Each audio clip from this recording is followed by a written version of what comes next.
It's just a thing we're going to make up as we go along. So, hey, it's time for Arrested DevOps, the podcast that helps you achieve understanding, develop good practices, and operate your team and organization for maximum DevOps awesomeness.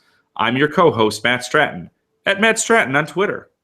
And I'm your co-host, Trevor Hess, at Trevor G. Hess on Twitter.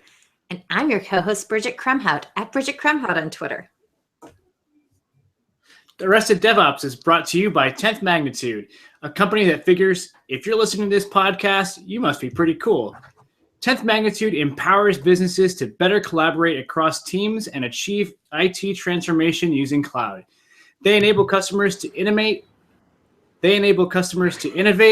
automate, and accelerate by leveraging the power of Microsoft Azure.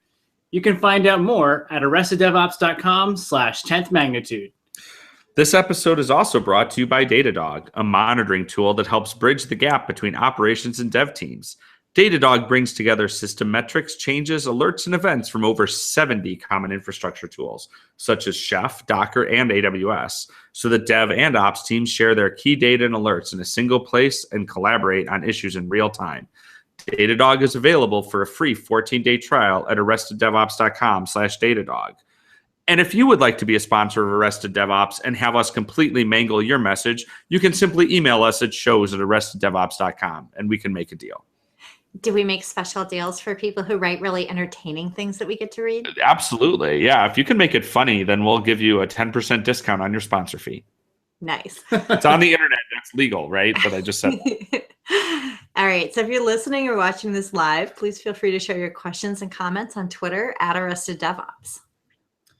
So I don't know if you both realize, but we've made it through 2 years now of Arrested DevOps. Slightly over 2 years.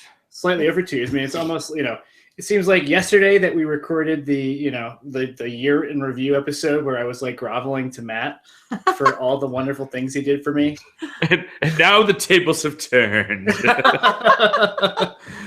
I mean, even before that, it seems like, the day before that, we were recording the first episode 0 that for some reason Matt hosted on iTunes for 6 months. It's gone now. Don't worry about that.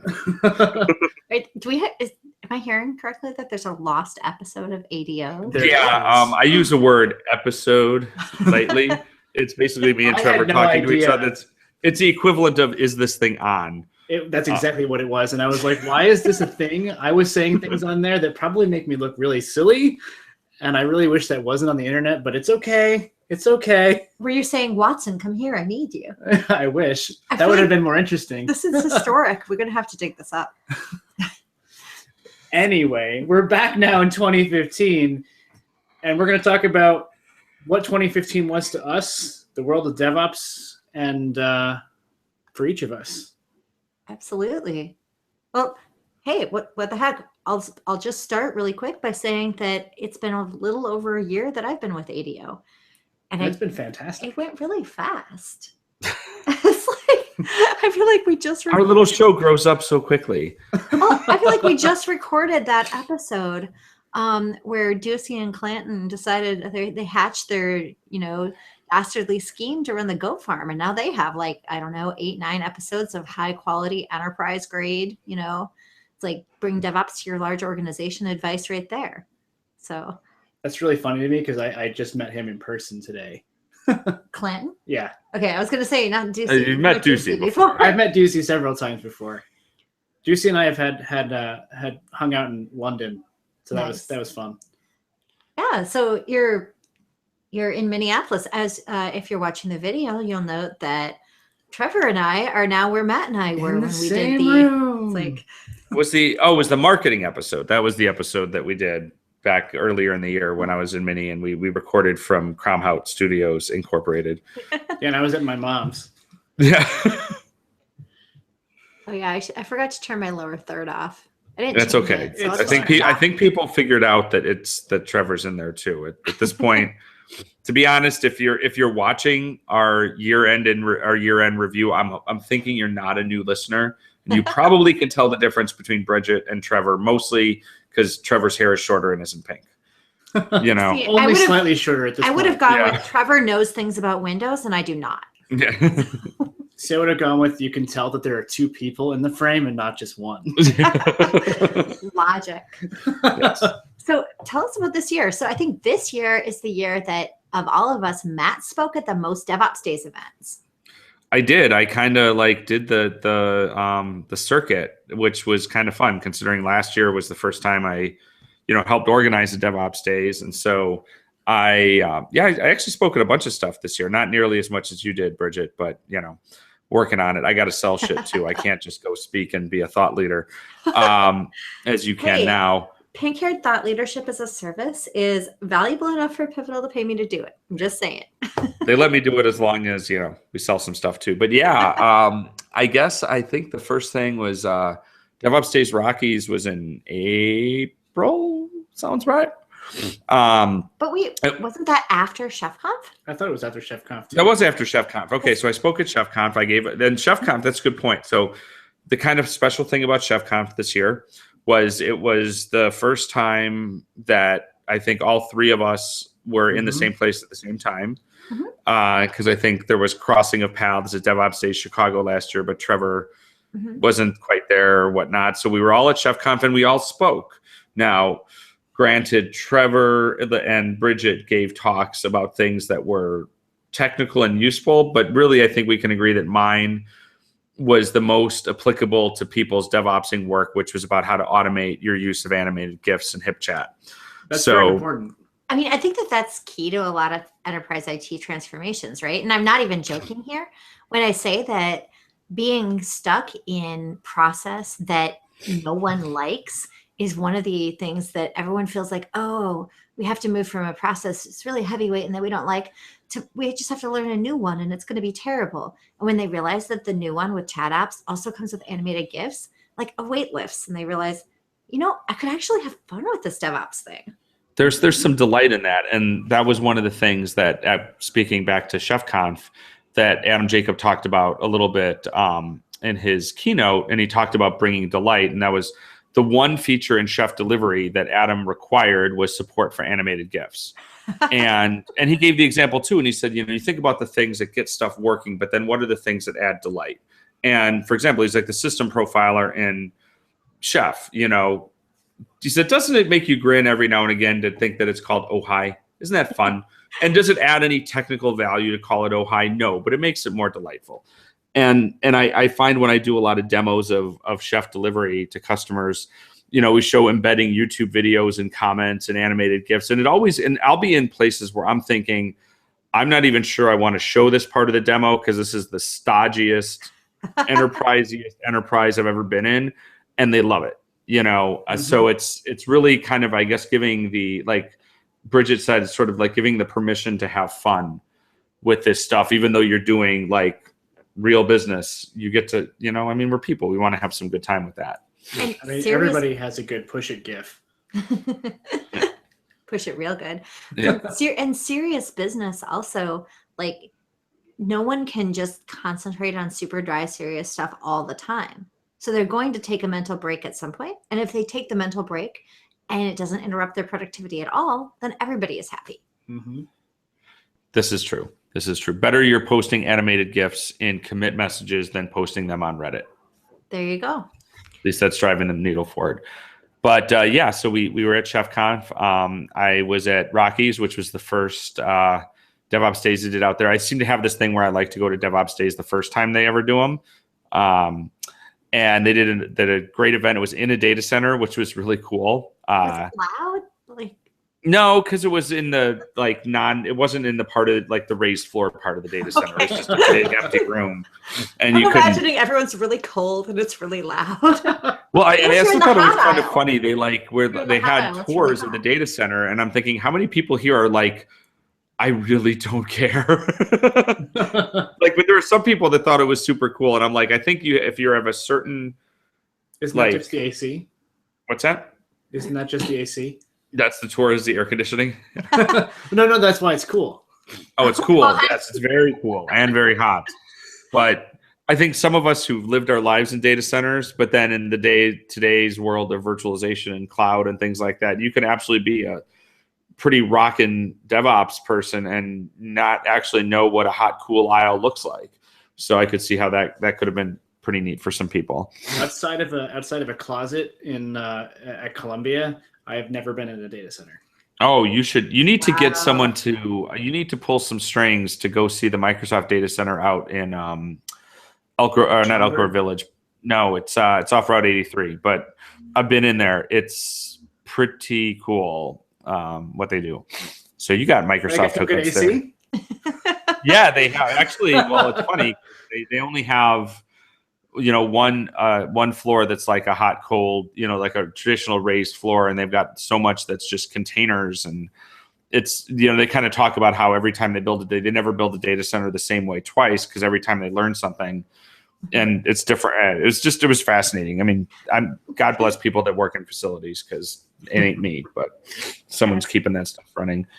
Not me anymore. I don't miss it. I like it. Yeah, that's. I'm not worried about cable management arms anymore on those old Proliants, or I'm not worried about the difference between designed as and built as plans for your data center, which, as it turns out, if you're making a contract with HP to bring in $5 million worth of supercomputer and it's like 2011 or whatever, it matters a lot how many square feet are available for them to put all those racks.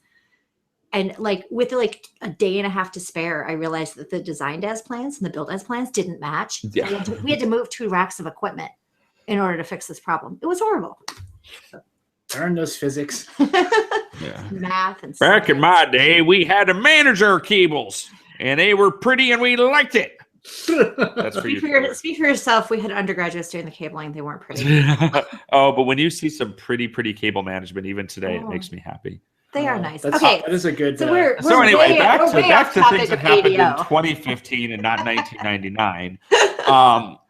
I was invited to also speak at the ALM Forum, which is really an application lifecycle management forum. It's out in Seattle, and was sharing the docket with such luminaries as Pete Cheslock and J. Paul Reed, which meant that it was just really a lot of drinking. But it was kind of, it's something I learned is that I'm actually really enjoying giving talks at non-DevOps specific events. One of the reasons being is you don't have to be super insightful, I guess, because you're introducing some basic ideas, but they really resonate. Like you feel like if you're going to want to try to go talk at Velocity, you have to step up to John Allspaw. And I'm like, okay, well, what smart thing am I going to say that to all the people that go to Velocity are going to want to know about, versus going, and I have a talk that I've actually given a bunch of times now called The 5 Love Languages of DevOps. And I actually gave it at DevOps Days Detroit. But I found it to be really helpful and really useful at Agile conferences or app dev conferences, and people who want to learn the beginnings of DevOps, that maybe people going to DevOps Days are a little bit further advanced from. But it's a cool event. It was a lot of fun. I should point out, though, that a lot of people go to Velocity for the first time all the time. And especially now that Velocity's training day has a business track, a lot of those people stick around and try to go to talks, and they usually are going to end up in the culture track talks because those are the ones that feel more accessible. So I'm just putting that, I know we're going to talk about this later, but I'm just putting that pitch out there for everybody. Hopefully we'll get this episode up before January 11th, and that's your deadline for submitting a talk to Velocity Santa Clara for this summer. I would say we will get it up by then, considering it's a year in review episode. I would be pretty fallen down on the job to not post it before the end of 2015. It will come up in March. That old year. It's from the year out. Mini was a lot of fun. I think the funny thing to me about Minneapolis, and I'll let Bridget talk a little bit more about it because she kind of ran the show, but I remember when the CFPs were closing, and Bridget and I were just chatting on Slack, and I said, I almost submitted an Ignite talk where I was just going to talk about tweets from Pete Chesbot. And Bridget said, why did you not do this? Why have you not done this? And I was like, because it's a stupid idea. And she's like, no, you must do this now. And so to give a little bit of background, and I'll put a link to the video in the show notes, but if you're not aware, Pete Chesbot is what's called a Markov bot, which means it basically sucks in all the tweets that Pete Cheslock gives at their tweets, and it kind of mangles them together into somewhat coherent sentences. And it's frighteningly smart. The point is, at this point, I think it's pretty clear that Pete Chesbot is me. This may be me officially outing myself.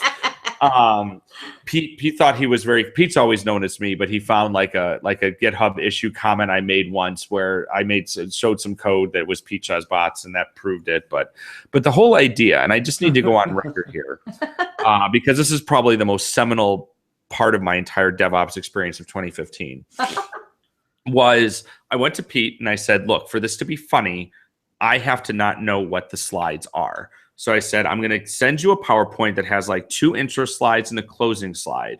And then I want you to populate the rest of the slides for the Ignite with tweets from Pete Chesbot and send it directly to Bridget. And I will not see it till we do it. So I'm like, okay. And very explicit about how this is going to work. He's like, totally rad. I can totally do that. So then it's time for Ignites. And it was like, great. You know, John Willis's son gave this cool talk about using R for baseball analysis. Jason Hand is right before me. He gets up there to give his, chat ops talk. It's awesome. So I'm walking up there and I'm like, I got 30 seconds to do a little bit of a, and I'm even thinking I can vamp because I know I've got 2 slides of intro. And the very first slide that comes up is a Pete Chesbot tweet out of nowhere. Chesbot just completely disregards. So now I have to waste the first 2 slides explaining the whole thing. I believe the very first lines of my talk are fucking Cheslock. Did he do that on purpose? No, he just can't follow directions. Because when I got back to my seat, he was texting me. He's like, man, I'm so sorry for ruining your talk, but I don't remember. And I texted him. I said, dude, I sent you a thing. He goes, no, you didn't. And I went into my email right there, sitting in the front row at Upstate Minneapolis, and took a screenshot of the email I sent him. And I literally said, dude, how do you DevOps while you're illiterate? The good news, it was still funny. It still got lots of laughs. It's all I think it was better that way because otherwise, because you couldn't have faked that level of being surprised. Oh, that's true. So that's true. I actually think it was better. I think it was better that way. Okay, you get a buy on that, Pete. There's just a couple other shout outs I want to give to some events to consider that maybe are a little off the beaten path. There's an event I've wanted to go to for years called That Conference, and takes place in the Wisconsin Dells. And it's really, they call it Summer Camp for Geeks. It's a very family friendly software and operations conference. And I was invited to speak there this year. And we went. It was really a cool event. And unfortunately, I couldn't stay through the whole week. I had to go visit a customer.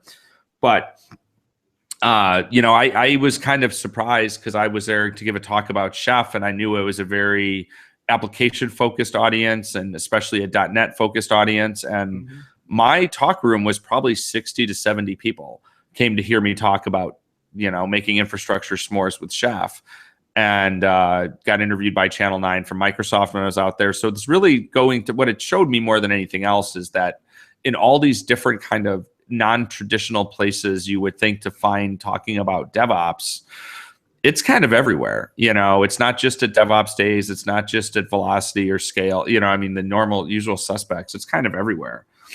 So Trevor, where did you go? You went to some cool things this year, didn't you? Yeah, I this was actually my first year really kind of doing any kind of speaking anything. So, I made my speaking debut at ChefConf. Your rapping speaking debut. Yes, that's true as well. So I think Trevor was more pleased at ChefCon for being recognized as the Fresh Prince of Azure than as a host of Arrested DevOps. No, I think at that point I was still embarrassed. About so I was on the podcast. No, about the rap. The rap was great. What are you talking Absolutely. about? Like now I'm totally all about it. But like then I was like, oh, it's a Fresh Prince. I don't really care for rap and like all that. Like now it's like now I show every client I go to. I'm like, that's my icebreaker. So it's like, here, you may not know me from the podcast, may not know me from anything, but here, watch this. Ice broken. Oh my god, awesome. So that was my speaking and rapping debut was at ChefConf, which was fantastic, and just a wonderful experience. Story all about how ZS got flipped turned upside down. Now I used to know the whole thing because I was there when they were filming the video having to watch. They tried to do it in one take. If you have an eagle eye, you will catch Matt Stratton in the video. What? Which Okay. we'll put in the Julian show Dunn notes. made it onto the cutting room floor, unfortunately, because he happened to be Yeah, there. he didn't make it for the final cut. That was the night that we recorded Uh-huh. the DevOps job, the episode with Catherine and Jake. Yeah, that was great. Yeah, that was after hearing the Fresh Prince of Azure 59 times.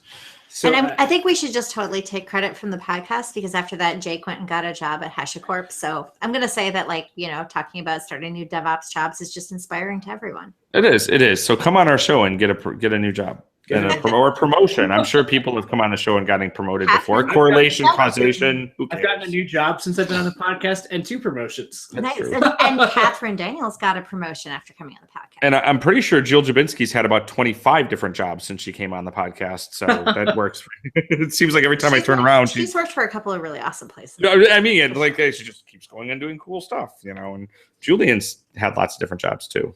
Mhm. I haven't.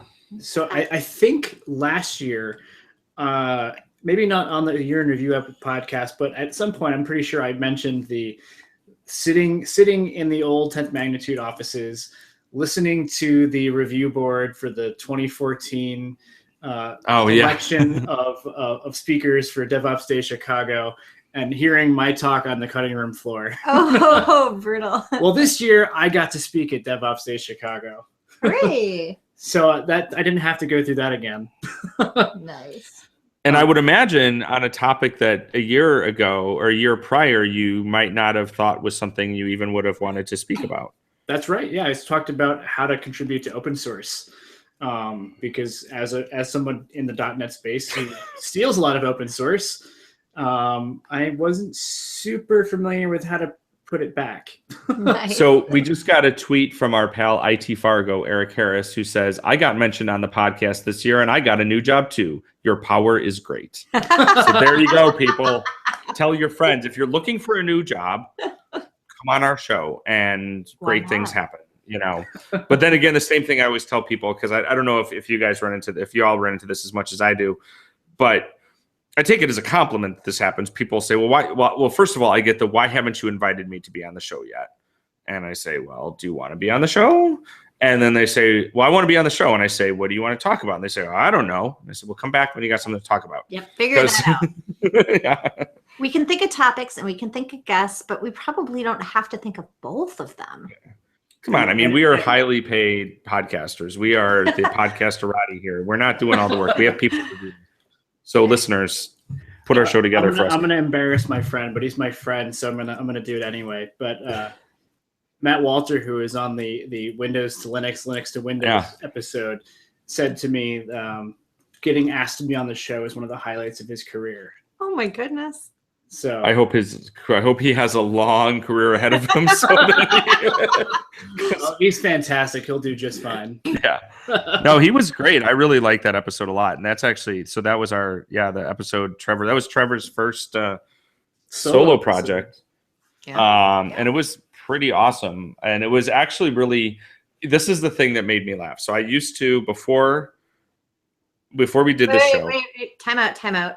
I do want to talk about memorable episodes, but if that's the direction you're going, I do want to give a shout out to coming on the podcast as a host and having that help me change jobs. So okay, then go do that now. So let's not forget that part. Let's finish with conferences and come back. Let's finish with conferences. I'm not going to remember this now, but that's okay. We'll remember. Let's go. Okay. Hey, look, I told you that this agenda was going to be loosey-goosey. It's fine. It's probably fine. It's probably Ending on a fine. similar note to Matt, the last conference I spoke at this year was Days of .NET, and I also spoke about Chef twice actually, because one of my coworkers got a new job at Microsoft after being on the show. And so I had to do her talk also. And it was super cool just seeing how receptive people were literally at a .NET conference to kind of the config management concept. So I got to speak this year. It was fun. That's awesome. I spoke a bunch this year too. That is the thing I do. I spoke at OSCON, Velocity, New York and Amsterdam, ChefConf, QCon, a bunch more. I think there were I tried to do a rough count and it was 23 different events. So we'll see if I can beat that in 2015 or 2016, because in mid 2015, because of probably, I'm going to assume it's just because of being on Arrested DevOps, I did get a new job, as one does. And as one does when they're on the show. Yes. And I was on the show regularly enough that I went and got a new job, and I work at Pivotal, and it's pretty awesome. And I actually just found out today that I'm going to be giving a tutorial at OSCON in May in Austin about Bosch. So if you would, and so help me, Stratton, do not bleep that. I'm not. I'll be honest and say I thought about saying boop. So I think that'll be pretty cool. And also, like, one other fun thing that we got to do is I got to do some co-presentations this year, which I have done before, but not for some years. And this year I got to co-present at ChefConf and at Velocity New York with my former coworker, Pete Shannon from Drama Fever.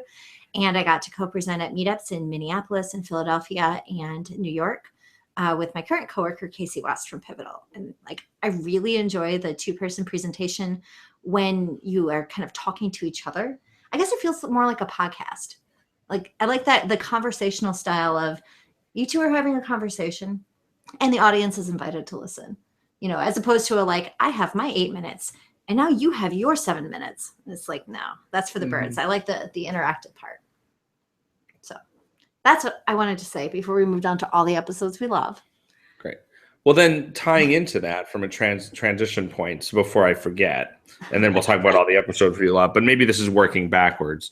But the thing that I did love the episode, this with the Windows to Linux and back again, or whatever it was called. But what was funny is it reminded me of days gone past before I was on a podcast. And when I listened to the Ship Show and Food Fight and DevOps Cafe, and I always listen in my car, and I didn't even remember. I think it was a Food Fight episode, but there was someone on there who was talking about Windows and didn't know what they're talking about. And I just remember yelling. I do a lot of time yelling at the radio in my car when I listen to podcasts about something being wrong, and I want to argue about it. And that's a beautiful thing about having a show is you do that, right? And so there was something, and I honestly don't remember what it was that Trevor and Matt were talking about. I'm like, but no.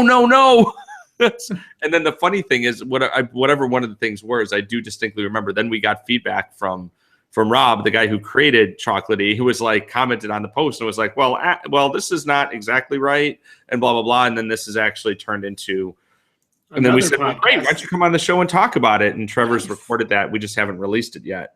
But it was really, it's that's one of the things that I guess is a new thing, something new that happened in 2015 that didn't happen before. Was there have been episodes of Arrested DevOps that I wasn't on, and that was kind of a little, it was weird how I was really resistant to it, and then we did one and then I didn't care anymore. And I was like, oh, that's fine. Okay, I guess I can't be on that one. No big deal.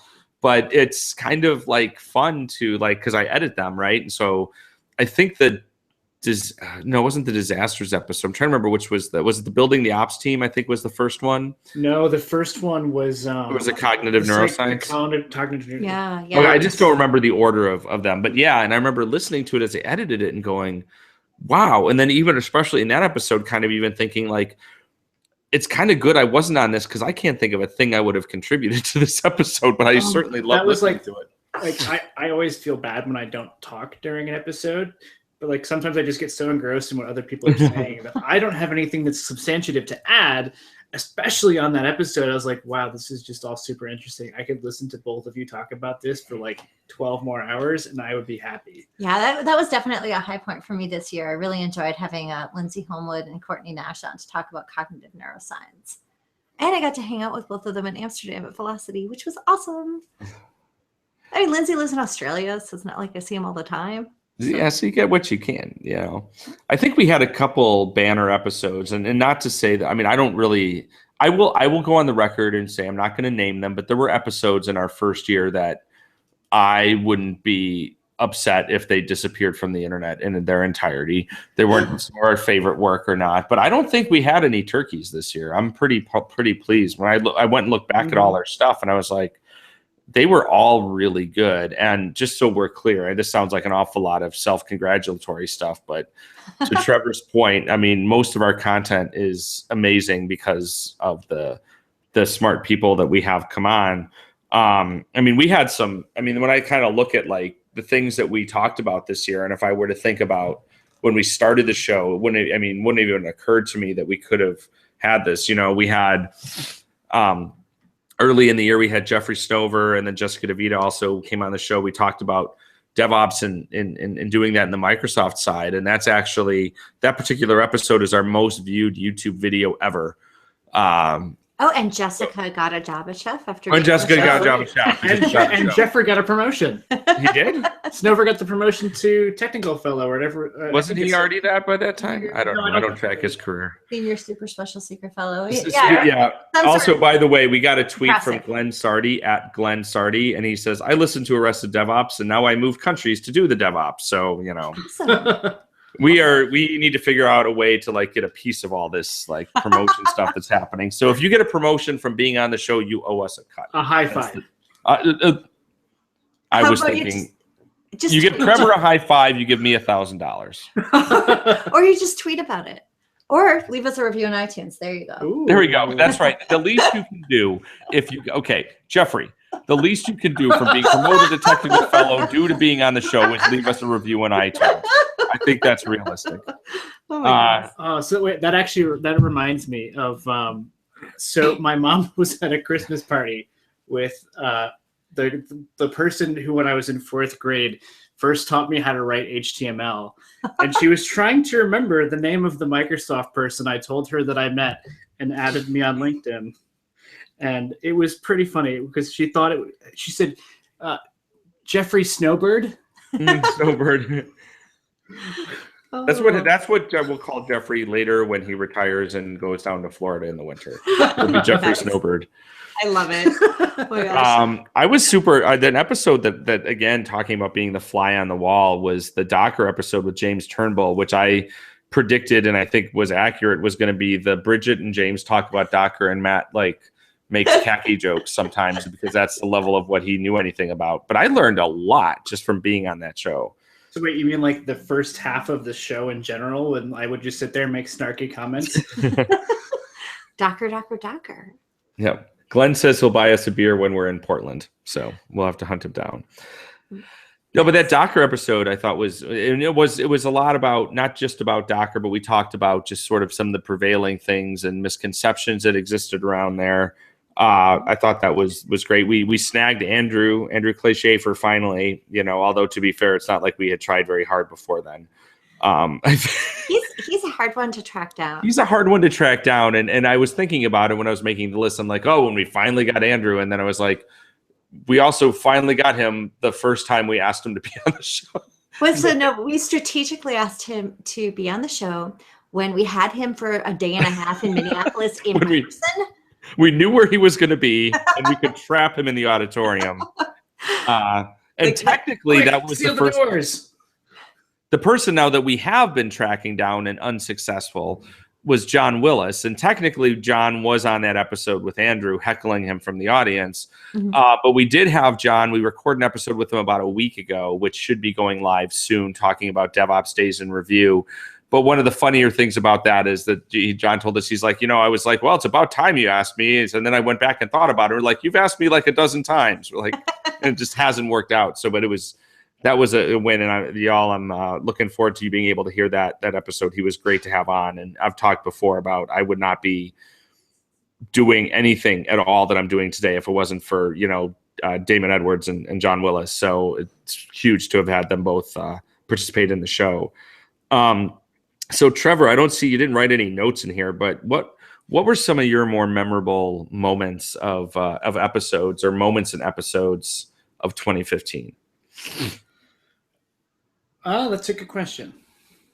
I think, one of the most interesting and exciting episodes was actually at ChefConf when we were all in the same room recording an episode together, because that never happens, which is actually one reason why this episode is pretty interesting, because I'm actually sitting here with Bridget. It's kind of fun. Which is awesome because, having that third dimension to a human being is really cool. Without special glasses. We discussed earlier in the green room that we don't like 3D. So you will probably never see Arrested DevOps in 3D unless you see us at a conference. Yeah. So Which you should figure.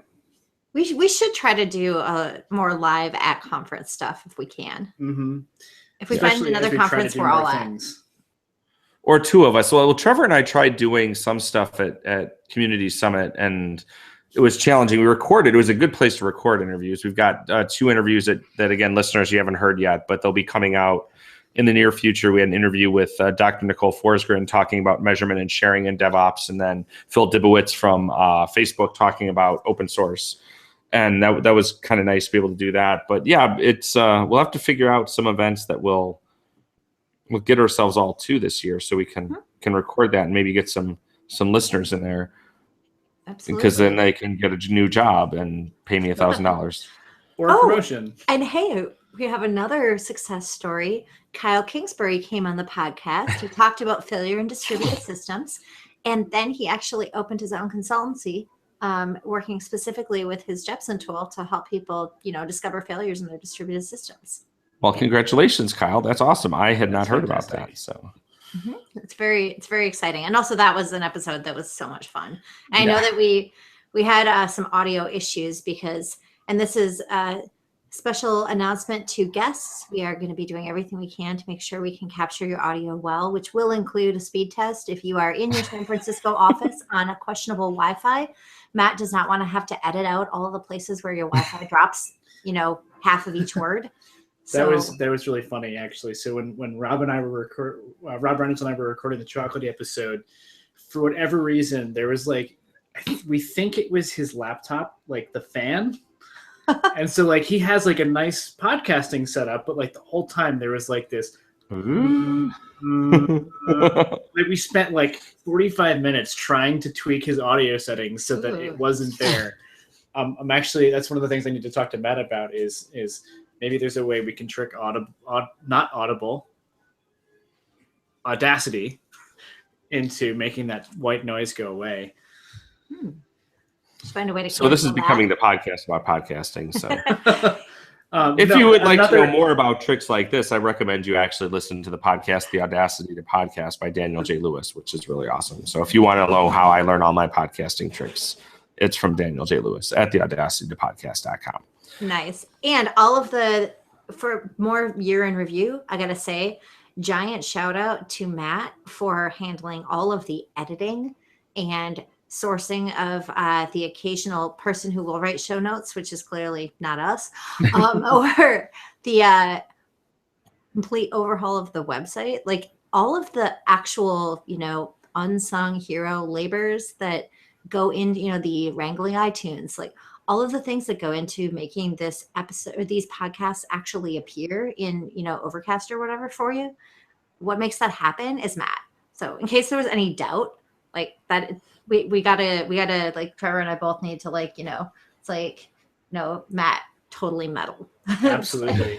So after editing that episode, I have a totally first of all, I have a whole new respect for all the things that Matt does to really make this happen. So again, thank you, Matt.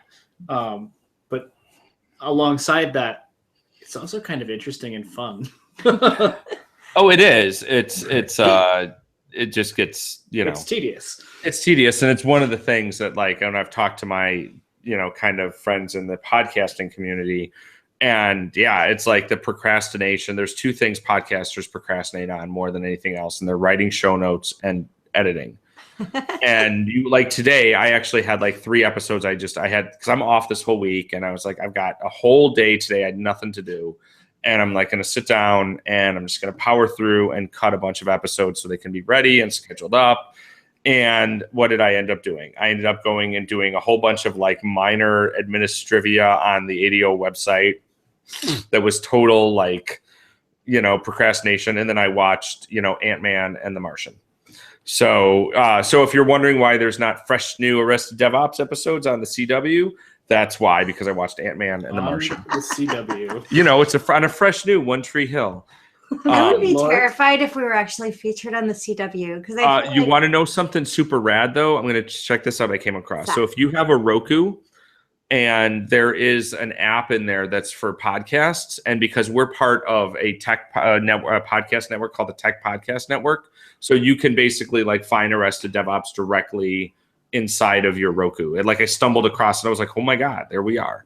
So, so that's kind of a cool thing. Yeah, we actually, I wonder how many listeners we have from Tech Podcast Network. If you are listening to us through the Tech Podcast Network and not directly through Arrested DevOps, shoot us a tweet because I'm kind of curious because that's an awesome network and I'm really pleased that we're part of it. But I have no idea if we get listeners from it. A couple things on those notes when you talked about redesigning the site and the show notes as well.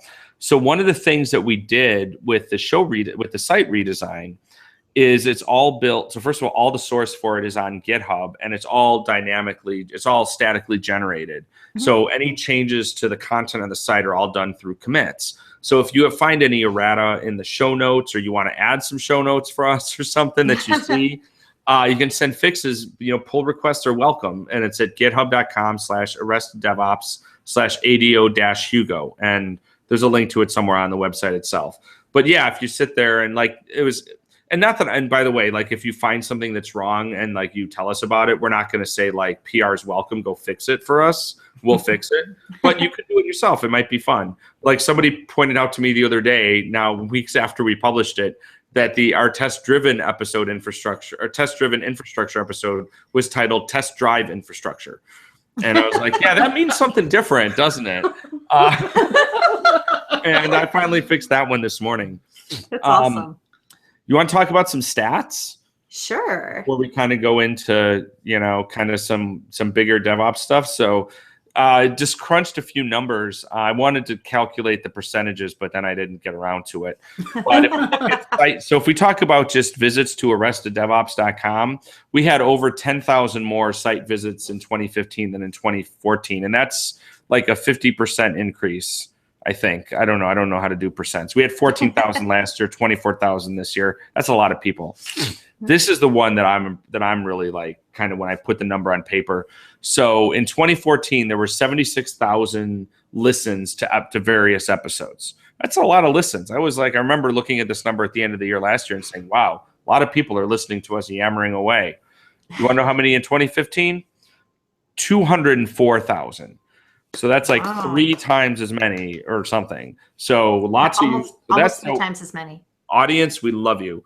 Our most listened to episode in 2015 was our Docker episode, which makes sense because DevOps means Docker, right? So clearly. Hype cycle. Yep. In 2014, we would every episode averaged between 2,500 and 3,000 listens. In 2015, that's doubled to between 5,000 and 7,000 listens per episode. And I already mentioned that our most watched YouTube video was the Microsoft episode. That was an episode that kind of blew up on Reddit, and I think that's why there's a lot of views of it.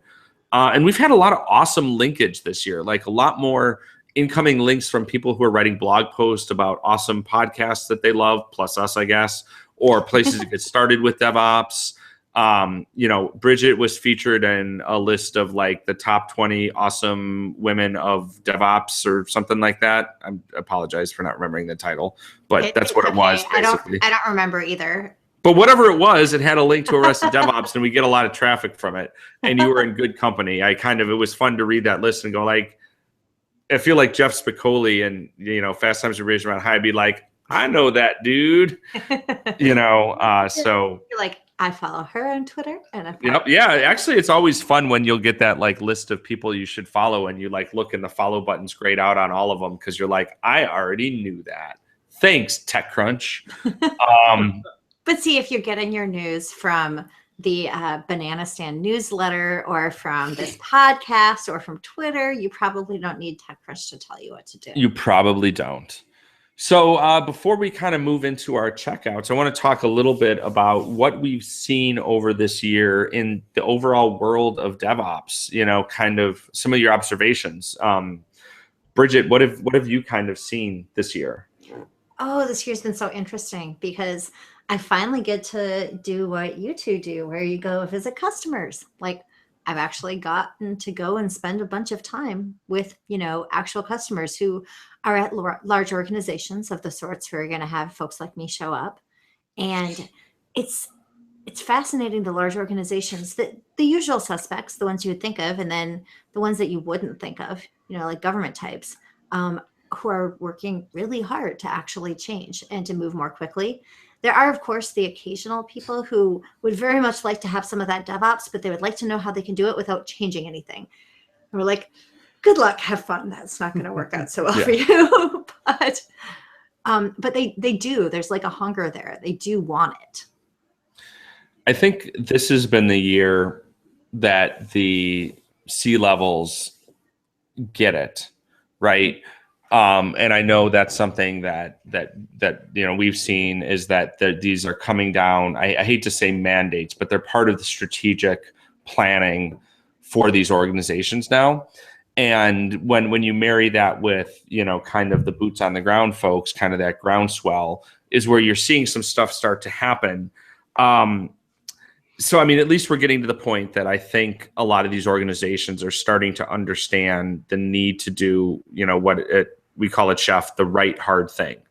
The problem, though, is sometimes, to your point, Bridget, is sometimes organizations, they don't want to do the hard part of it because it is hard, right? It's getting into the devil of the details. This is actually, before we move past that, I would love to have Trevor tell us about the stuff that he's seen lately that giant organizations might be doing right there. So for me this year, it's been a lot of Windows places, understanding test drive-in infrastructure. Drive-in. Yes, that's a poke at you, Matt. It wouldn't be Arrested DevOps if I don't poke fun at Matt. Listen, kid. Hey, I get to edit it. Let's see who comes off looking smart now. Well, I mean, I suppose it's easy to make me sound not. But yeah, so seeing a lot of Windows shops go down that configuration management with testing and really understanding how it can help them accelerate and get that next piece of the DevOps concept underneath their belt. Most of them have some semblance of, or in a lot of cases, actually, a strong presence in test-driven applications. But on the infrastructure side, that story doesn't exist yet until this year, where people really have started saying, hey, how do we do this? How can we leverage that goodness? And is this the devilish details that you're getting to, Matt? Yeah, I think so. And I think it's there's a lot of fuzzy ideas, which is good that the ideas are happening, but you also get a little bit of new shiny syndrome coming in. Mm-hmm. I'll tell you, it's not uncommon, for me to come into a shop and they're asking about Chef, and I get asked almost every time, well, what's your container story? And I'll say, great, well, that's cool. What are you doing with containers? Well, I don't know, but we're going to do something with them. And you're like, okay, well, come back to me when you know what you want to do and we can talk about how we can help you. But, right. That's like saying, what's your computer strategy? Well, we're going to have some computers and they're going to do some thinking for us. Okay, great. This is like I was at an Agile Day conference here in the Twin Cities. And we had, they asked those of us who spoke to host an open space about our topic. And I had been speaking about platforms, maybe you don't want to build one from scratch. And if you do, here's some of the things you definitely want to think about, because I've done it wrong a bunch. But then they asked us to host an open space about this. And one guy came to it and said, so my VP says that this year we're going to do microservices.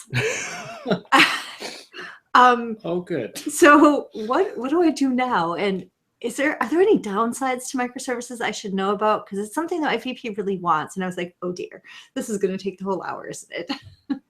Well, again, it's like, yeah, it's taking that, and it makes me think back to Bridget, like to your talk you gave at Chef Conf about, the Docker plus configuration management scenario at Drama Fever, right? Where you can start with the Docker all the things and then go, well, wait a minute, maybe this is, hey, guess what? There's not a panacea, right? Mm-hmm. Or I get this a lot. People are like, well, can you run Chef server in a container? And it's like, well, you can, but why? Again, would you want to do that? Well, because things are better when they're in containers, right? and I think the other thing that I'm seeing a lot of is there is still, I'm glad. Well, I will say one thing that I think disappeared in 2015 that makes me happy is this whole notion of enterprise DevOps versus regular DevOps.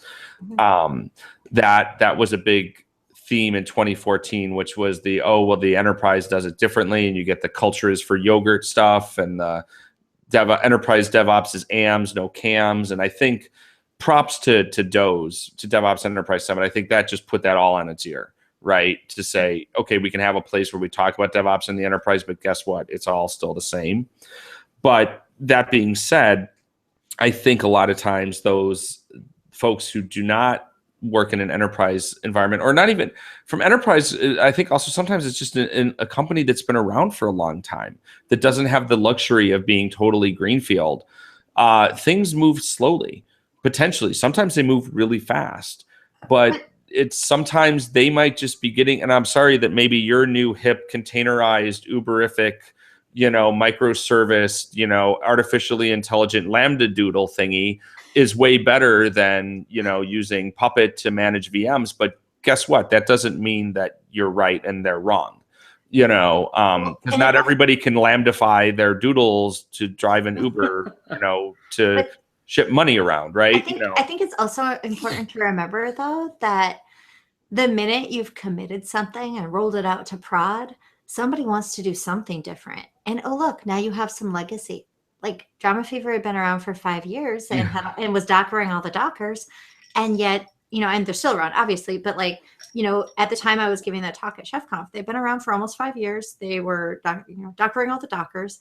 We still hadn't figured everything out. And we had legacy stuff that we hadn't even containerized yet. There was one piece. I was very happy that we finally got that migrated off, like my last week at Drama Fever. It was like Tim Gross and I were like going through this migration process, because it's one of those things where, oh God, he didn't want to leave that for anyone else to try to clean up. And it was nice that he actually was able to get almost all of it like completely gone. But this is the sort of thing where it's like, even if you're a small org, you're still going to have things that you did yesterday that you still have to deal with. So, there is no such thing as greenfield, unless you're in some sort of Groundhog Day scenario. Right. Yeah. So greenfield was the wrong term. I guess I think back to, we talked about this a little bit on the Puppet episode with Eric Sorensen, but one of the things Luke Knies mentioned in his keynote at PuppetConf is it's like less than 15% of organizations are doing anything with configuration management.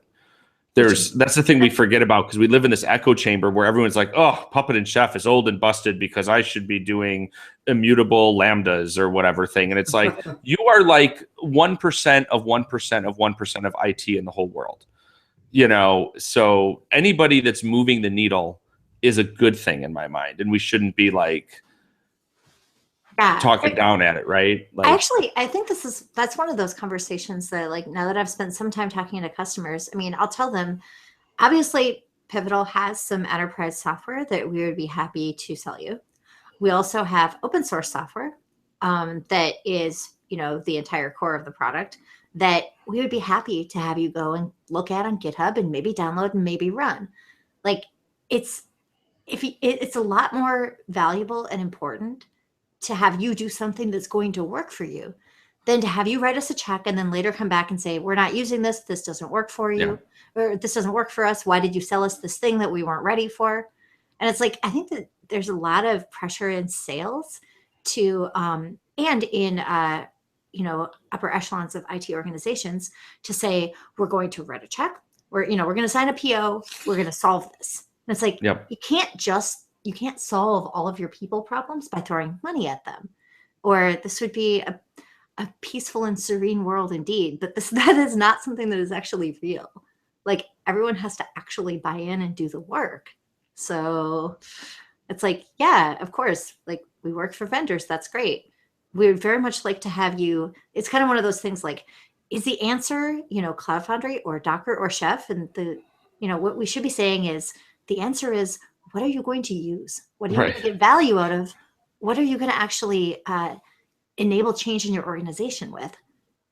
Mm-hmm. And in that case, if you're going to use one or more of these tools, please use them. Like, this is how you make the world better. And like, I don't care which one you use, just use something. Well, right. It's about asking the right questions, because you run into this constantly, kind of in a pre-sales world with well, why should I use Chef over doing something over Cloud Foundry? I mean, this is kind of a silly question in the first place, but Yeah, and you're then the like, thing is, well, well, they don't do the same thing. what question are you actually asking? Because the question isn't, should I use this thing or this thing? It's like, how do I do this thing? And I think a lot of times people have a hard time getting their arms around and why that's hard. That can be very, very hard to distill that question down in complex organizations that have years upon years upon years of political layers, of ownership layers. It's very common in organizations, and for, I'm sure, good reasons is why we got there. And I know I felt this way before. People want to have ownership of things. And we come along with some of this stuff and we go, well, here's tooling that crosses boundaries. Like, but who owns it? And they're like, well, you all do. And they're like, get out of here, hippie. I need to own it because I need to know whose throat to choke when it doesn't work and blah, blah, blah. And the good news, the thing that's most important is that it's happening. You know what I mean? We continue to see great success. And that's the beautiful thing more than anything else that I feel is empowering over the last few years is companies willing to talk about what's happening behind their firewall. Companies like Target talking about their transfer, because then when someone can do it, you can do it, right? Like the hardest thing is being the adventurer, being Lewis and Clark or whatever, or going into the wilderness and not knowing that anyone ever made it back alive. But if you know that Ross and Heather made it back alive through the DevOps wilderness, then you might say, hey, I can strap on a pack and give it a shot because I know that it's possible. And yeah, and I don't know if you've made it up to Target's campus and seen the dojo in action.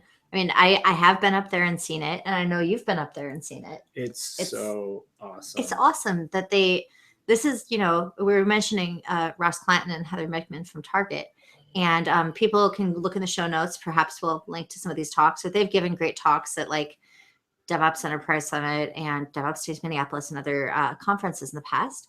But the idea is that Target is investing in making sure that they actually have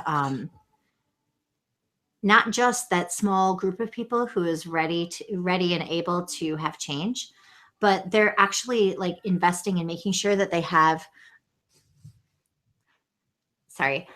they're investing in making sure that they have, they're bringing that change to their whole organization. So they take a group of people, they bring them through and give them 30 days to do a challenge, and then pair with them, hold their hands, give them a collaborative space to work in, and make sure that those people feel empowered to actually take that change that they've learned and take it back out into their wider organization. And I think that organizations that do stuff like that, whether they're working with, 10th Magnitude or ThoughtWorks or, Pivotal Labs or whatever, or in like dojos internal to their organization, this idea of like change isn't something you just talk about in a meeting at a conference room, whatever, and then suddenly it's magically, possible. Ta-da! It's like, no, it's practice. You have to actually practice it and work on it with your team. And at that point, you can actually see real change. And on that note, let's move into our community and event stuff. So I think that was a good way to wrap that up, Bridget. If you have an upcoming conference you'd like to see promoted on Arrested DevOps, you can go ahead and fill out a handy form we have at arresteddevops.com/conf, as in CONF, as in short for conference. Upcoming conferences, there will be a one-day DevOps Days Los Angeles on January 22nd. Velocity Santa Clara, I think that's the Velocity that's for, has their CFPs open until January 11th. And over the next couple weeks, it's holiday time, so I'm going to be just out and about with the kids and doing as little work as possible and maybe editing some episodes of ADO. Yeah, and I'm going to be mostly up in the Northwoods of Minnesota, hopefully snowshoeing on frozen lakes, but if they're not frozen enough, then just doing some winter hiking up by Loon Lake. And then I'll be in Toronto January 9th through 13th. And then it's pretty far out still, but hey, why not? I am going to be in Bangalore for Agile India. That will not be a conference In- all three in of us March. are at doing an episode. Probably Most not. likely. Yeah, Most likely not. March 18th at Agile India. If you want to see me speak in Bangalore, that's not the upcoming fortnight, but that is. If you want to take the time to get your tickets to India now. So I'll be in New Hampshire, New York, New Hampshire through the new year. And then the first few weeks of January, I'll be in Minneapolis. So part of that time I will be in Toronto, but maybe I'll see you some of it. Right. Hey, I'll be in Seattle the first week of January if anybody's around. So let's do some checkouts and let's get the heck out of here and close out the year. So Bridget, what do you got? I want everyone to go check out cloud.gov. So if your organization says like we are too old, too entrenched, we can't possibly innovate and change, they can go take a look at what the fine folks from 18F are doing. So if the US government can innovate and change, like you probably can too. Trevor, you got anything? Yeah. I don't know if I recommended it yet or not, but Fallout 4 was a lot of fun. I watched something recently that was also fun. I don't remember what it was. I'll put it in the show notes. Sounds memorable. But it wasn't The Force Awakens, which you haven't seen yet. How is that even possible? That, however, is my first checkout. I'll lie and say I'm waiting to see it with my brother when I go home. Huh? All right. Uh-huh. But I know that Matt does, in fact, Matt has seen it. Yes, I have. That was my first checkout is The Force Awakens. Go see it. Don't get all wound up in all sorts of posturing and crap on the internet. It's freaking good. Best one since Empire, period. Don't argue with me. You're wrong. I agree with you. I've seen it twice already. It's good. La la la la la la. Oh, I'm sorry. Was it a spoiler to tell you the movie was good? I had someone complain to me on Twitter. Whoa. Setting expectations. Whatever. I had somebody complain to me on Twitter because I said, hey, good job, JJ.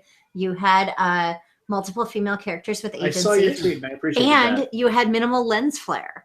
Yeah. Whoa, I was expecting to be surprised by the lens flare. Well, and I had somebody say, like, spoiler alert. And I'm like, these are not spoilers, right? This is like the kind of stuff you get in a movie review. It's not. And I will tell you that due to some jackass commenter on an article that was completely unrelated to Star Wars, I was actually spoiled on something major. And you know what? My life didn't end, and I still enjoyed the movie. So whatever. There we go. On to more positive things.